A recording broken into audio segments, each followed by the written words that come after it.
Decision making अच्छी नहीं होती है उनकी, एक्सीडेंशियल इश्यूज उनको ज़्यादा होते हैं, ऐसा देखा गया। मंगल आकर के बैठ गया मतलब आप पर मंगल जो है वो हावी है।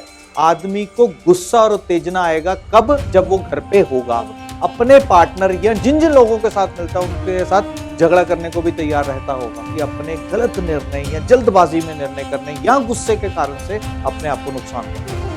अगर राम नाम जपते हुए हनुमान जी को इस मंगल के चूल्हे को आपको बैलेंस करना है।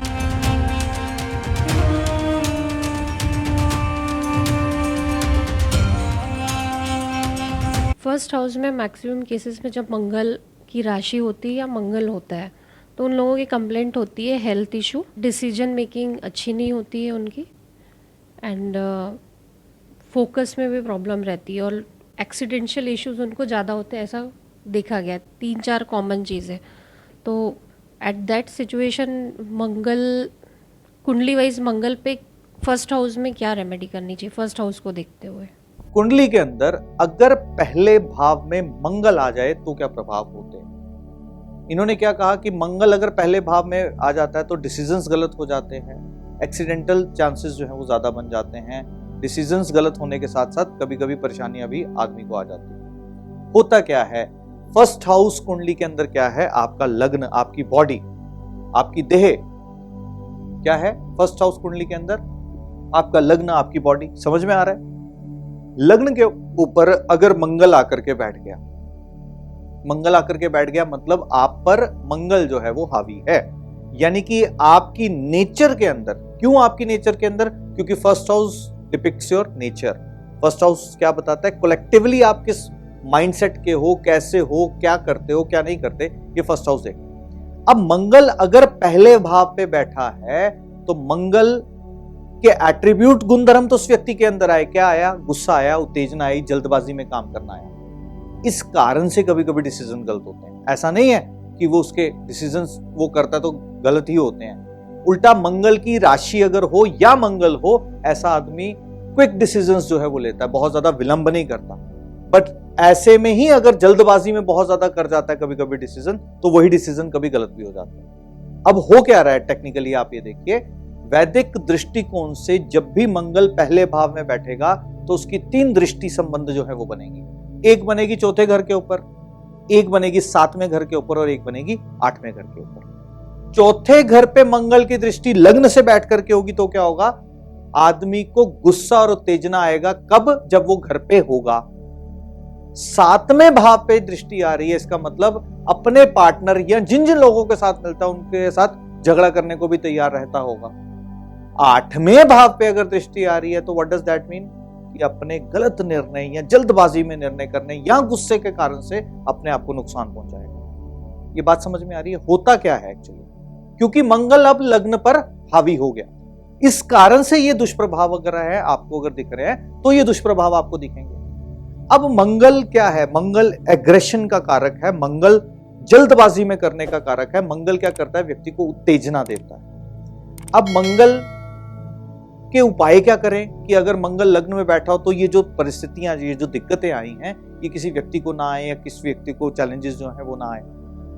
मंगल, जैसे मैंने पहले आपको बताया कि मंगल जो है, अगर हम हिंदू दर्शन के अकॉर्डिंगली देखते हैं तो भगवान श्री हनुमान जी को रिप्रेजेंट करता है। तो उस कंडीशन में वो व्यक्ति अगर राम नाम जपते हुए हनुमान जी को सिंदूर का चोला चढ़ाता है, चोला चढ़ाना मतलब सिंदूर और चमेली का तेल मिक्स करके पूरा उसका जो लेप लगाते हैं उसको हम क्या बोलते हैं? चोला चढ़ाना।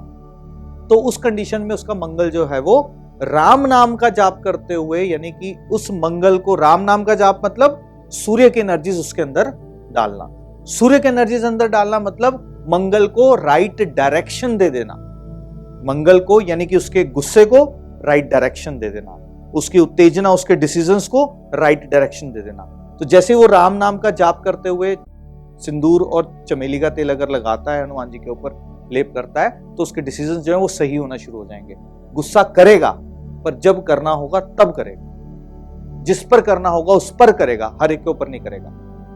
जबरदस्ती किसी के पचड़े में नहीं पड़ेगा, क्योंकि दृष्टि कौन सी थी? 8th हाउस पे भी दृष्टि जा रही थी। तो ऐसा आदमी क्या करता है? जबरदस्ती किसी के पचड़े में भी पड़ जाता है। तो वो नहीं पड़ेगा जब ये चीज हो जाएगी। ये तो था हिंदू मैथोलॉजी के अकॉर्डिंग। अगर कोई और भी रिलीजन से इस चीज को समझना चाहता है तो उसको किस कॉन्टेक्स्ट में समझाएंगे कि मंगल है एग्रेशन एग्नी और उसका कारण है। और किचन के अंदर मैंने क्या बोला, चूल्हा मंगल का। ये चूल्हा मंगल का अगर है, इस मंगल के चूल्हे को आपको बैलेंस करना है। ये इम्बैलेंस स्टेट में अग्नि का स्वरूप है आपके घर में।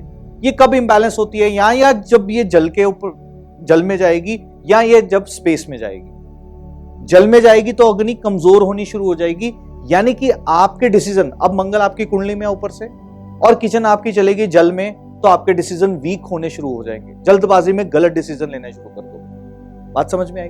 और यही मंगल अगर आपकी कुंडली में फर्स्ट हाउस में लग्न में है और किचन चलेगी कहां, स्पेस में अगर चलेगी, तो क्या होगा, बड़ी चीज करने के चक्कर में अपना नुकसान करोगे, मोटी इन्वेस्टमेंट कर दोगे और नुकसान करोगे। तो इसको बैलेंस कैसे करना है? अगेन किचन के चूल्हे को बैलेंस कर दोगे। अगर जल की दिशाओं में है तो हरा पत्थर, और अगर स्पेस में है तो पीला पत्थर। ये कर एक्चुअली क्या होता है, ये प्रभाव मंगल का कुंडली में बदलता है जब ये चीजें होती। ये बात रही दूसरा उपाय रहा। और तीसरा उपाय जो मंगल को अच्छा करने के लिए, या मंगल अगर किसी को खराब परिणाम ना दे उसके लिए, जो बंदर होते हैं उनको गुड़ की रोटी खिलाना।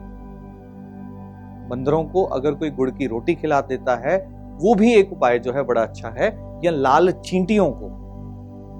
चींटियों को अनाज जो है वो डाल देना, वो भी मंगल के दुष्प्रभावों को खत्म करता है। ये बात समझ में आ रही है? पल्ले बड़ी बात क्या होता क्या है कि मंगल जब लग्न में बैठा होता है तो क्या स्थितियां बनती हैं?